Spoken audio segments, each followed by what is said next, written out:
해병대 최상병 사건 수사 외압 의혹의 핵심 당사자 이종섭 전 국방부 장관이 호주 대사로 임명되기 전부터 출국 금지 상태였다는 소식 전해드렸는데요. 보도 하루 만에 법무부가 출국 금지 해제 여부를 논의했고 이 전 장관은 오늘 오후 항공편으로 이미 출국할 준비를 마친 것으로 파악됐습니다.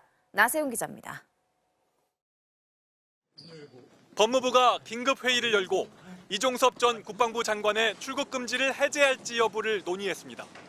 앞서 고위공직자 범죄수사처는 약 석 달 전 해병대 최상병 사건 수사 외압 의혹의 핵심 피의자인 이 전 장관을 출국 금지했습니다. 출국 금지를 해제하는 방법은 두 가지입니다. 당사자가 이의 신청을 한 경우 출입국 본부장이 위원장인 심의위원회를 열어 출국 금지 해제 여부를 결정할 수 있습니다. 또 인도적 사유나 회복하기 어려운 중대한 손해가 있을 경우 법무부 장관이 직권으로 출국 금지를 풀어줄 수도 있습니다. 이 전 장관의 출국 금지를 해제할지 최종 결론은 아직 확인되지 않았습니다. 피의자 신분인 이종섭 전 장관은 공수처에 반나절가량 자진 출석했습니다. 이 전 장관 측은 보안이 중요한 국방부 관행상 장관 때 업무 수첩은 이미 폐기했고 휴대전화는 필요한 부분만 임의 제출하겠다는 뜻을 밝힌 것으로 전해졌습니다.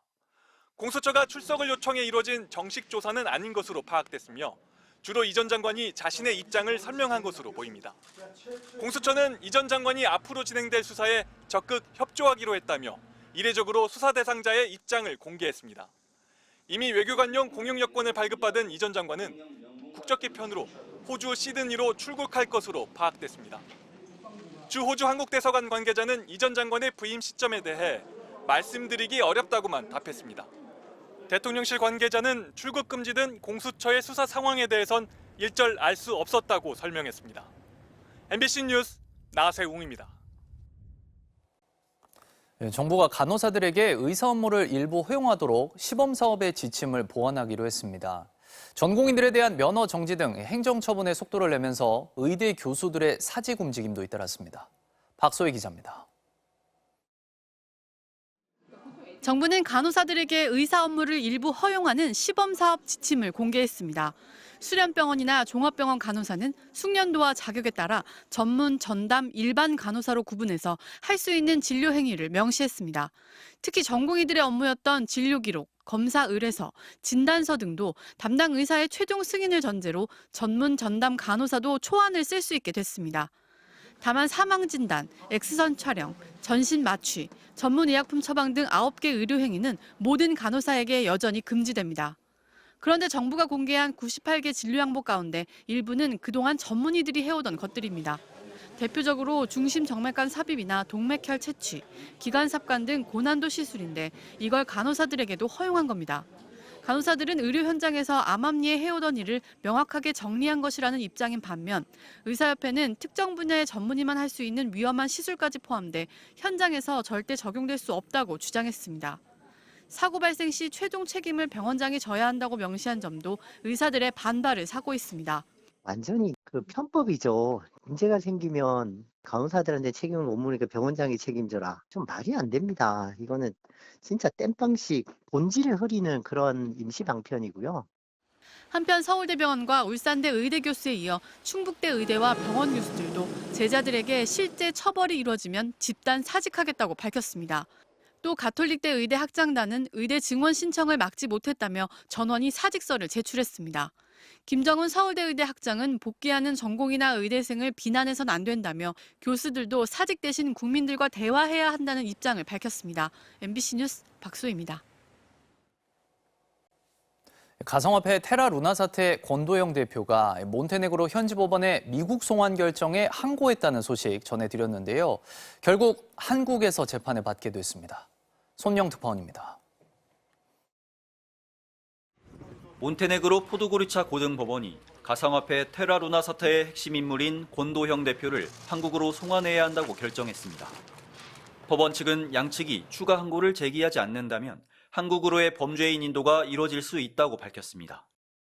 아직 몬테네그로 법무부 장관의 최종 승인 절차도 남아 있습니다.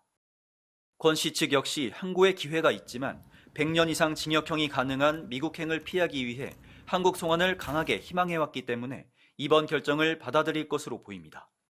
결정이 확정되면 위조 여권 혐의로 복역 중인 권 씨가 형기를 마치는 오는 23일 이후 한국으로 송환될 가능성이 높습니다. 몬테네그로 법무부는 한국 법무부에 이를 통보한 뒤 구체적인 신병 인도 절차에 대해 협의해야 합니다. 권 씨는 지난 5일 미국으로 신병을 인도하라는 포드고리차 고등법원의 결정을 무효로 해달라고 항고했는데 법원의 재심리 명령 사흘 만에 앞선 결정이 뒤집혔습니다. 한국과 미국 중 누가 먼저 범죄인 인도 요청서를 제출했는지에 관한 결정에 명확하고 타당한 근거가 없다는 게 이유였습니다.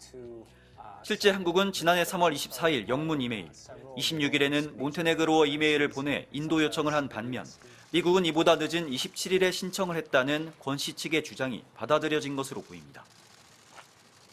게다가 미국의 공문은 권 씨의 임시 구금을 요청하는 내용이었기 때문에 범죄인 인도 요청이라고 보기 어렵다고 판단했습니다. 사법당국은 권 씨가 한국으로 송환되는 대로 가상화폐 테라의 폭락과 관련한 책임을 물어 형사 고발할 방침입니다. 파리에서 MBC 뉴스 손령입니다. 사건 사고 소식입니다. 오늘 새벽 충북 진천의 주택가 철물점에서 불이 났지만 인명피해는 없었습니다. 어제 오후부터 저녁까지 서울 시내 버스 정류장 운행정보 시스템 오류로 퇴근길 시민들이 불편을 겪었습니다. 김현지 기자입니다. 시뻘건 불길이 검은 연기와 함께 건물 위로 치솟습니다. 오늘 새벽 0시쯤 충북 진천군 주택가에 있는 한 철물점에서 불이 났습니다. 가게가 비어 있어 다친 사람은 없었지만 면적 400여 제곱미터가 모두 불에 탔습니다.